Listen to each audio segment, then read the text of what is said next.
चाहिँ के घाँसमा छोडेको कि खेतीमा छोडेको? बाख्राले घाँसपात गरेर त खान बस्यो नि। कति बलले पाल्नु भएको त बाख्रा त?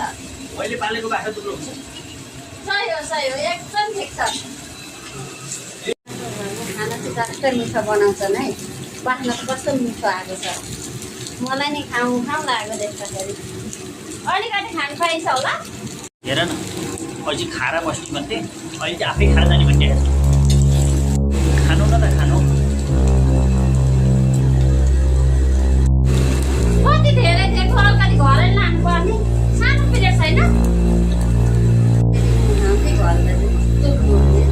दिएपछि त अलिकति दिनुपर्छ नि। पकाएको त यिनीहरूलाई गन्दै आउनुहुन्न। सुँगै मेरो घर आइपुग्छन्। के भन्नुभयो तपाईँले? तपाईँले त गाउँै हराएर आउने बसाउनु गर्छ। कस्तो मिठो गर्छ। कस्तो आनन्द आयो मलाई। आलु अलिक थप्नुहोस्।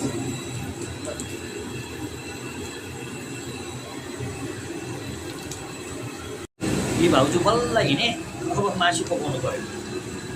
मासु देख्यो भने त दौडेर आइहाल्छ नि। भुक्क छ नि। बाबु मासु पनि पकाएको? कस्तो हल्ला बाख्ना आयो मिठो। खाउँ लागेर म त 2-4 चम्चा हाल्नु न बाबु। के लोभ गरेको? खाउँ लागिरहेछ। यो मासु त आज पकाउने होइन भाउजू। तपाईँ जानुहोस्। यता राख्छु म।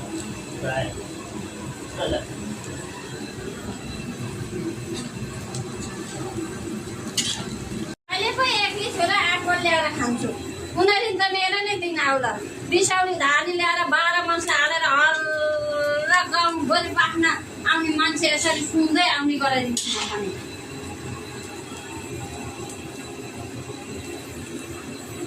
दिन पकाउनु हुन्छ, त्यही दिनको मात्रै कुरा गर्नु है भाउजू।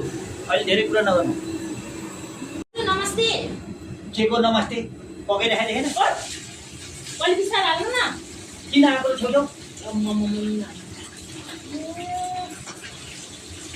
काम नभएका मान्छे आएका छन् छैन दुईजना। कति खाउँ मासु पकाएकै काँचे। त्यो चाहिँ के हो दाजु? साह्रै मिठो पकाउँछ नि। त्यही भएर अलिकति घिउ ल्याएर आइदिएको। पर्दैन, यो घिउ ल्याउनेले मासु खान आएको होला। गाईको घिउ हो, त्यसरी त्यहाँ बच्चा नलाउनुहोस् न। लिनु गाईको घिउ हो क्या। रामे छापबाट ल्याएको। भाँडो देख्दै नखाउँ जस्तो छ। त्यो भाँडोभित्र सफा छ नि त। बट्टाहरू देख्दै त अनि काठको। म चलाउँछु नि है।